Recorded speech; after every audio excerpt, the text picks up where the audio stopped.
Great. So again, thank you all for being here for Holy Shift. Why buy in a shifting market? Very excited to have you with us today. My name is Laura Cook. I'm a licensed real estate salesperson at Keller Williams, New York City, and the leader of the LCNYC team. I also have my premier buyer's agent, Gilad Paz, with us in the house. Thank you, Gilad.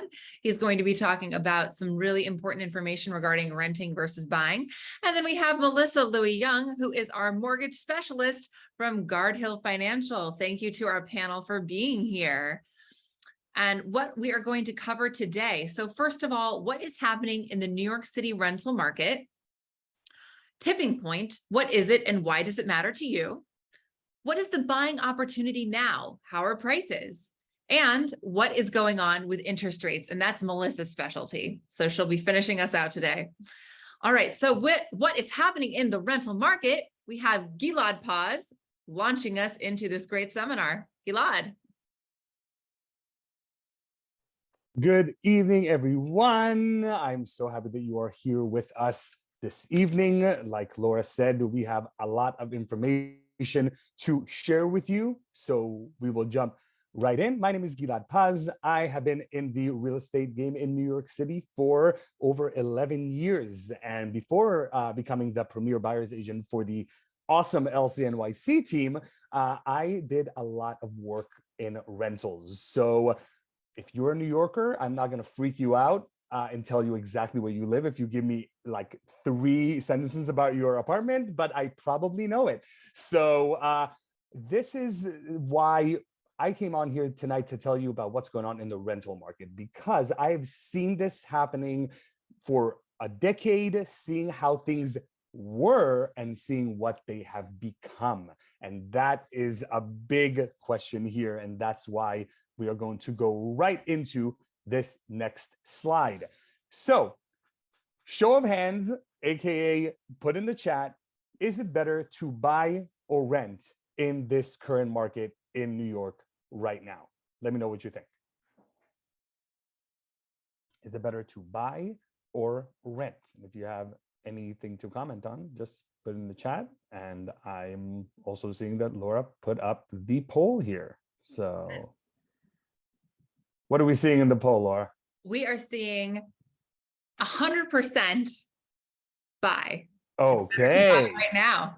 Okay. So this is always an interesting question, right? Is it better to buy? Is it better to rent? So let's go to the next slide. This is a New York Times headline from just about a month and a half ago, okay? New York renters are now paying the price for the COVID discount. More than 40% of the available units in Manhattan currently come from tenants priced out of apartments they leased in 2020 and 2021, according to a new Street Easy report. So what does that mean? Let's jump to the next one. So what historically has been going on in rentals is that typically, a rental apartment rent does go up every year between $50 and $200 on average. Some of them depending on the kind of building, depending on the management. But generally speaking, when I would, reach out to clients and ask, oh, are you renewing? Would you need to find a new place? I've usually gotten this kind of answer between $50 and $200, which, makes it a no-brainer usually to kind of stick around and stay where you are. Now, with COVID deals, people have gotten 3 months free, 4 months free. Actually, some landlords decided instead of giving the months free to actually go and actually lower rents because they're like, we need to rent these apartments. What has happened, though, is that these COVID deals now, since everybody came back to the city, starting around March of 2021, we saw people coming back. What is happening now is that these deals gave way to astronomical rent increases as landlords are trying to recoup their losses. I personally have 2 very nice couple who rented in 2020. Their rent went up by $1,800 in 2021. And then now their rent went up again after I helped them move to another apartment. Now it went up another $1,700 a month. So things are a little insane. But what's going on right now is that because these rents have gone up, tenants tend to stay put because leaving their apartments is actually going to cost them more money. This is leading to the shortage of inventory that allows the landlords to really raise rents as much as they want. So let's see this in a graph. Let's go to the next one, Laura. Now, when you're looking at this graph, the columns are the median asking rent, okay? Those are the columns that we're looking at. The blue line is new listings. So you see that the supply for new listings was at a really high level. Surprise, surprise, right at the height of COVID, when a lot of people left the city, nobody knew what was going to happen. That was the height of supply. Now, the yellow line is the leased apartments. So because we had so much supply and so little leasing activity, the prices kept going down. What we're seeing now is that when people came back to the market, the supply is low and the leased amount is pretty much exactly the same, which is very rare. And that is why we have this supply and demand situation that has created this insane rent increase. Now, when we're talking about these insane rent increases, let's talk about two specific case studies that will show you what we're talking about. So let's go to the next one. This apartment was a LCNYC team exclusive rental in a condo at 255 West 83rd Street. It is a renovated condo building, full amenities, gym, pool, doorman, the whole 9 yards, and it was a nicely sized 1 bedroom. The 2021 price was $3,900, and at the time, the market really dictated that the owner of the condo should be paying the broker fee. So that was $3,900 with no broker fee. Let's check out a couple of other photos here. That's the kitchen, the nice bedroom, the pool. Okay, so $3,900 in 2021. The apartment was rented again in 2022. What do you think the new price is? Put in the chat what you think the new price is. 3,900. What are we saying now? Okay, Melissa's saying 45. Okay, you have 44. Anybody else want to guess? Okay, 4,000. Okay, 5,000. Okay, 4,750. Okay, we are all over the place. Okay, so ready? Drum roll, please. New price, $4,800 a month, which if you click again, Laura, it is a 23% increase from 2021 to 2022. And Laura, I want to know, how many offers did you have on this apartment? Man, we had a handful of offers. I think we had 4 or 5 offers on this one. Wow. So it got up by $900 with 4 or 5 offers on it. That is not normal. Okay, that's not something that we're used to historically. Let's go to another one. We saw. And Gilad, quickly to your point, the no fee listing portion of Yes. this is not typical for the market either. Right, not right now. To Definitely bring in not. more, yeah, to bring in Definitely right now. people. Thank you for that point, because right now, also when we're thinking about tipping point, which we'll touch on in a bit, you have to remember that you're also looking at possibly a 15% broker fee of the annual rent, 15% of the annual rent that you're adding on top of renting a new apartment. Thank you for that, Laura. Let's go to the next one. So we looked at a full amenity doorman building. Now let's look at this other case study, which is 242 West 21st Street, actually my next door neighbors. And this is a renovated walk-up building in Chelsea, okay? So this is a large 1 bedroom, 1 bath with a small outdoor space, okay? Pre-COVID 2019 price was $3,500. Let's see a couple of more photos of this. Big 1 bedroom, especially for a walk-up.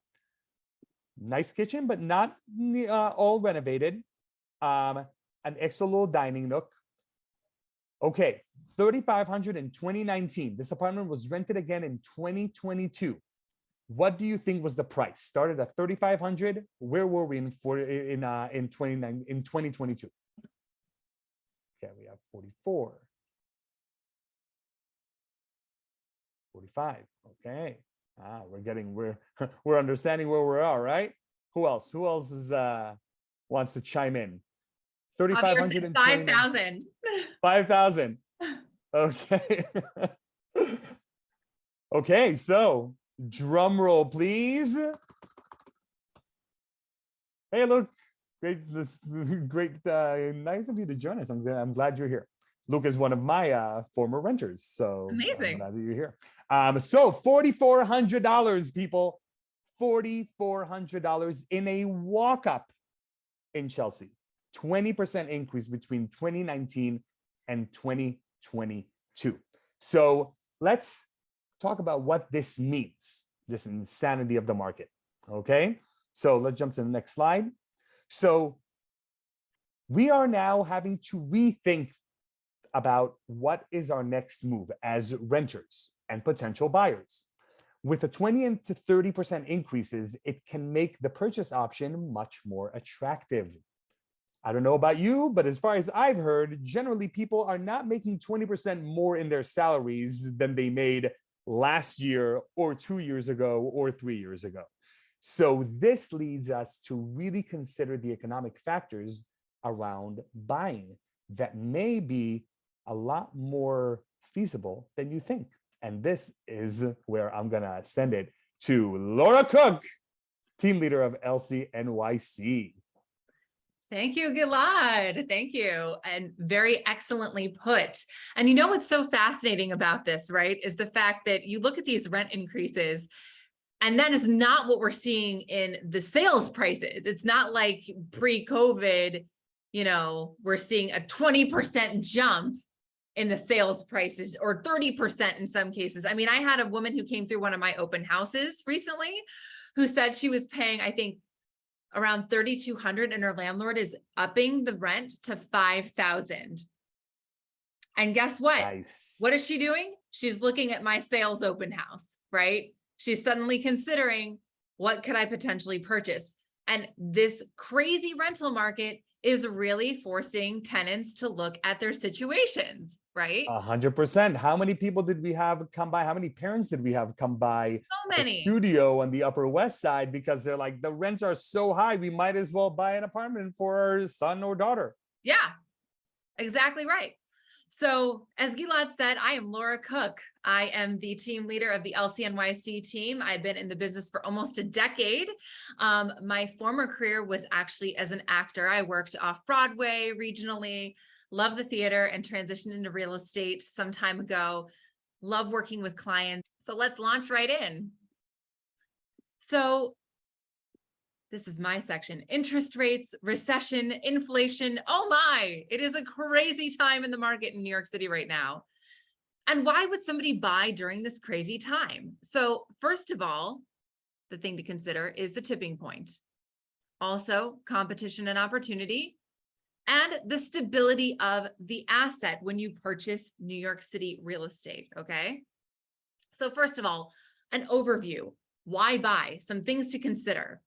So buying builds equity, whereas renting does not. That's obvious, right?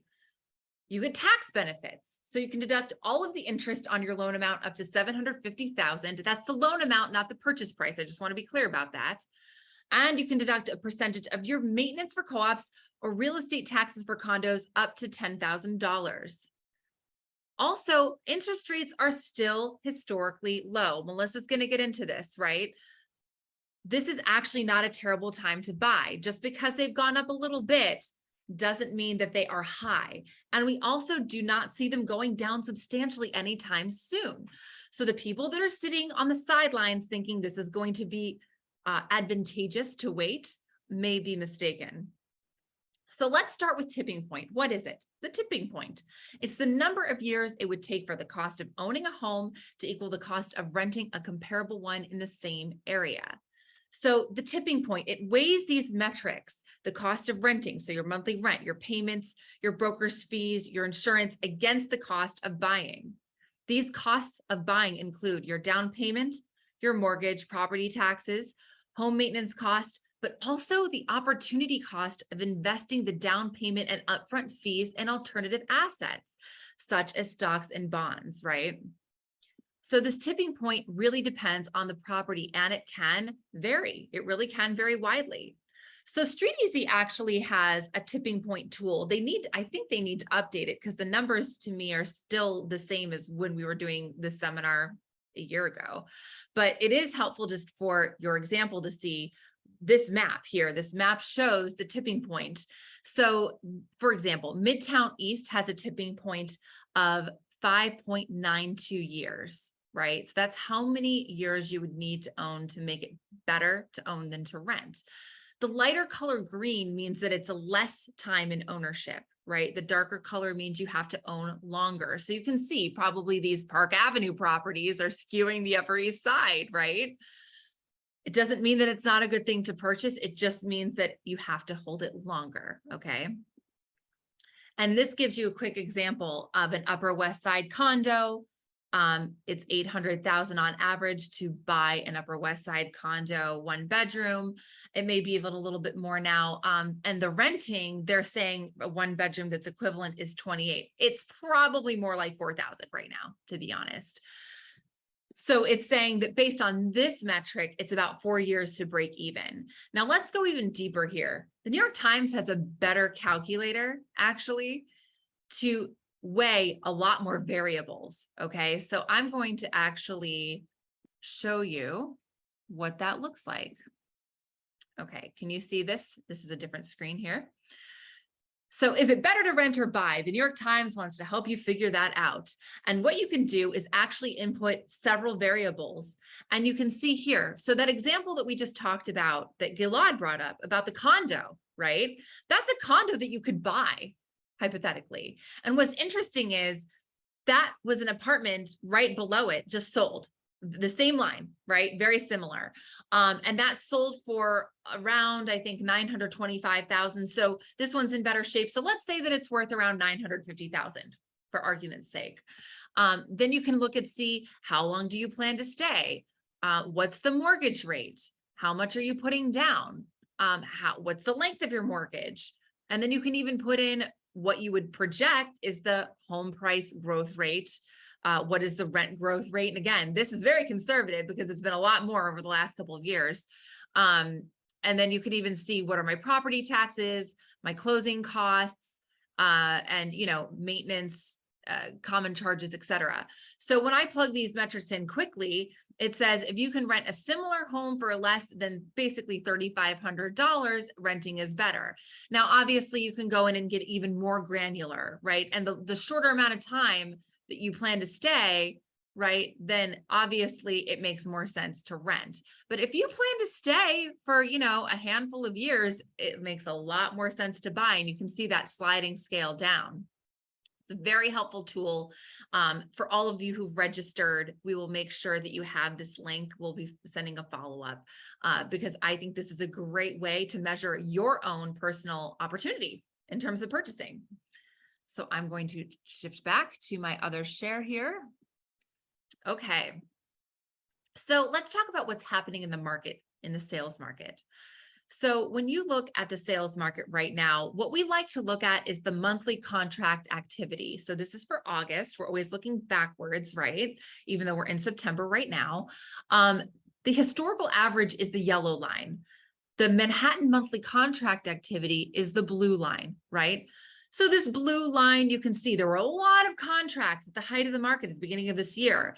And then it started to wane. And then it actually has gone under the historical average. That, my friends, is a buying sign. It is a great opportunity to get into the market when there are fewer contracts being signed because you obviously would have less competition, right? And I like to highlight this for you. You can see in July, the typical rolling average would be 925 contracts. And what actually happened was 814. right? In August, it was 866 as the average. And what actually happened was 827. This is the first time that we've seen this in about 18 months, I would say, that we're underpacing what you would normally see in terms of contract activity. Again, an important buying sign. Let's look at the market pulse, okay? No one wants to buy at the height of the market, right? That's a given. But what I will say to you is timing the market is a fool's errand. It is very difficult to do. And typically when the New York Times puts it out there, we're in a buyer's market, it's already gone, right? So what you need to rely on are the real-time numbers and your real estate agent to give you a sense of what's going on, right? So let's look at what's happened historically here. 2015 and 16, very, very strong market. Trended back down, and this is the COVID bottom. This is when things really were volatile right after we reopened and people were looking to sell their properties off. You had a lot of inventory that came on the market at that time. It was like 10,000 units or something. It was pretty crazy. A normal market, healthy market in Manhattan is somewhere between 6,000 and 7,000 units for context. Now you can see we recovered very quickly though, right? As fast as it went down, it came right back up and it exceeded. And I was doing seminars around that time predicting that that would happen, okay? And we can see historically over many, many years, other big events like, 9/11, for example, or the financial crisis, where things returned within about 6 quarters, right, to normalizing. Now, this is our peak recovery here. And that is the peak of the COVID recovery market. At the beginning of this year, there were a lot of buyers on the streets. They were trying to take advantage of those interest rates. We had multiple offer situations. It was a strong market, the strongest that we've seen since the 2015-16 sort of peak, right? Now you see we're coming back down into neutral market territory. Now, the market pulse, what it's actually gauging is how many properties come on the market and how many properties come off. Right? How fast are they being absorbed? So if you're at a 1-to-1 where one comes on, one comes off, meaning going into contract, that is a pretty steady clip, right? That's a seller's market. So this neutral market territory is where, people are getting deals, but it's not crazy deals and the sellers aren't getting, crazy high prices. And as you trend down, right, buyers get more negotiability. Well, look at the trend line down. It is heading that direction right now. Also, I want to point out median sales price. What's interesting about median sales price is it's not like the stock market, right? So even though we have this market pulse that shows the volatility, it's not like you see the actual median sales price reacting. Now you can see in 2008 what happened with the Lehman Brothers crash, the financial crisis, and then things slowly climbed back up. And then they've been kind of down and then climbing back up again, right? And they're trending down right now. So again, a buying sign, a good opportunity. But the point is that Manhattan really truly is a blue chip asset. And what I want to show you is the market pulse over the price per square foot, right? You can see this volatility, but the price per square foot isn't matching it, right? So there's two things here. You want to buy at a good time, but you also want to buy an asset that's going to retain its value. Right? No one wants to buy something that could be in free fall, right?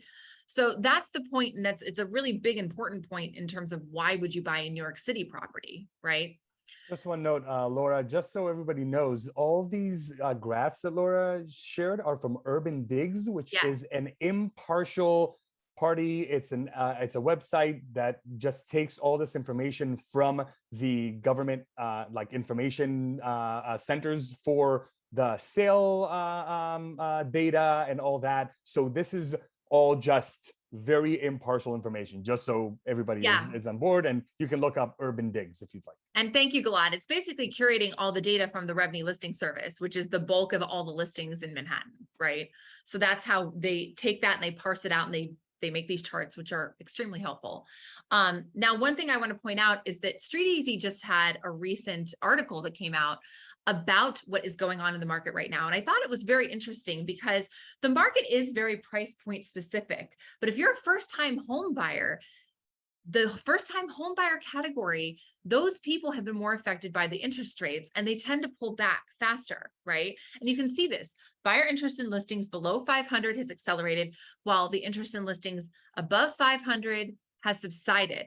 So that segment between 5 and 8, which is really your first-time home buyer segment typically, has really slowed down, right?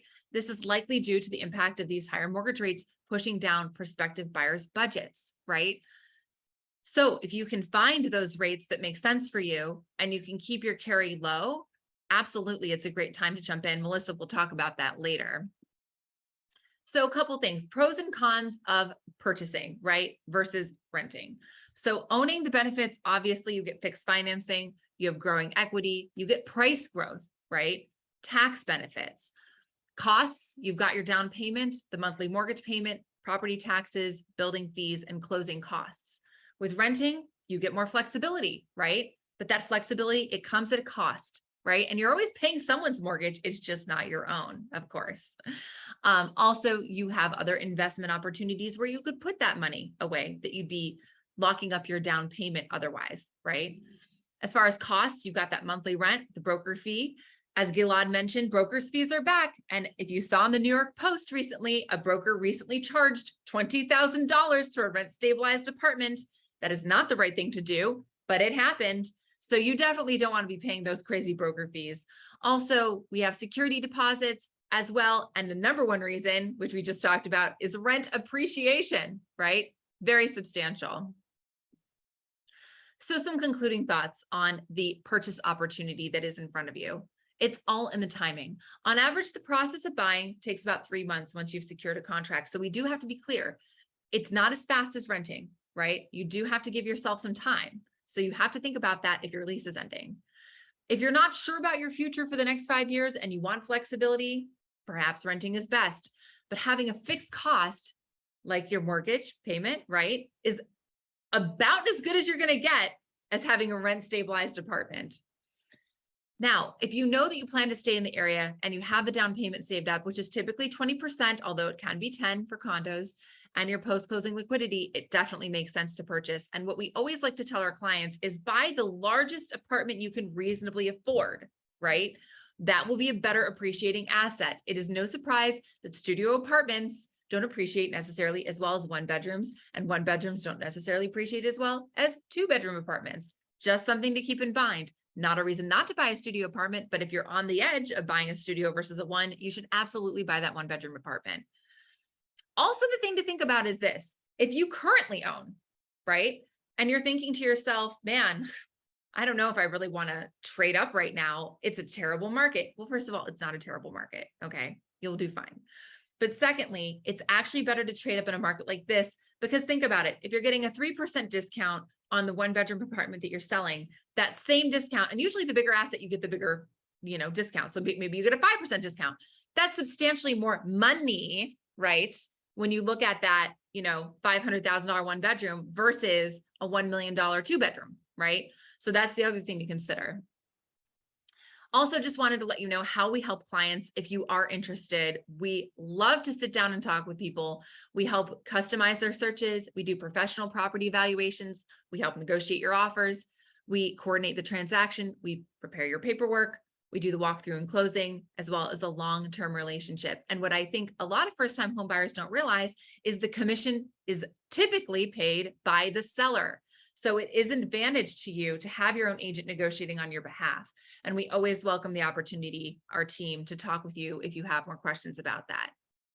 So does anyone have questions before we launch into Melissa's section? You can type them in the chat if you do. If not, we will continue on. All right, I guess I answered everything. Perfect. All right, so I'm going to stop my share so that Melissa can continue her section.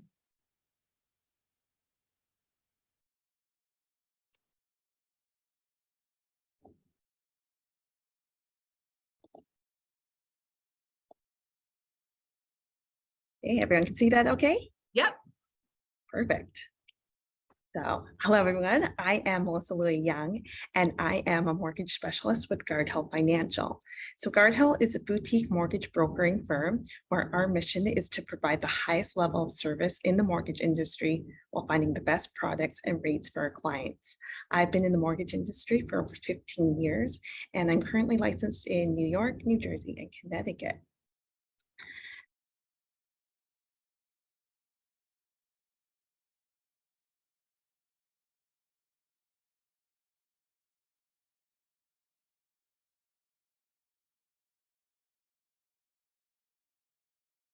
A few other tips to lower your interest rate, increasing your down payment, often more equity or down payment you put in the property is going to reduce your risk to banks and lenders so they give you a more favorable rate.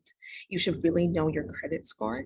The best rates is if you have a more credit score of 740 and above. If your credit score is lower, there's some, a few tips I can tell you to increase that score. You want to try and keep your balances at 75% of the limit or lower. Instead of always applying for new credit, you want to try and keep long established trade lines for at least 2 accounts. So you want to make sure that you hold at least 2 credit facilities, and you want to have at least a 2-year history with them. And I know it sounds silly, but always make your payments on time, even if it's the minimum. That is going to have biggest impact on your credit. And finally, you want to use a mortgage broker. A broker can shop around to find the best rates available. They're knowledgeable, ensuring that you meet the lender's guidelines, because even if they're offering a substantial rate, there could be a little bottom asterisk saying like conditions apply. You want to make sure that you actually qualify for those. And you want to make sure that that mortgage is right for you. You might not want to go into that 30-year fix. Maybe the adjustable's a better option. So in summary, you date the interest rate, but you marry the property. Remember, if a better interest rate comes along, you can always refinance and go into a lower rate. You're never tied to this rate. So when people are panicking that rates are going up, know that when you get into this, that's going to be your worst case scenario right now. But if rates go lower, you know that you can get a better rate. You're never tied down to it. So we really hope you found our presentation informative. And if you're ready to buy and you're just not sure, you're just curious about anything, please schedule a consultation with all of us. We're happy to do a one-on-one. It's free, and we'd love to help each one of you. And with that, is there any questions?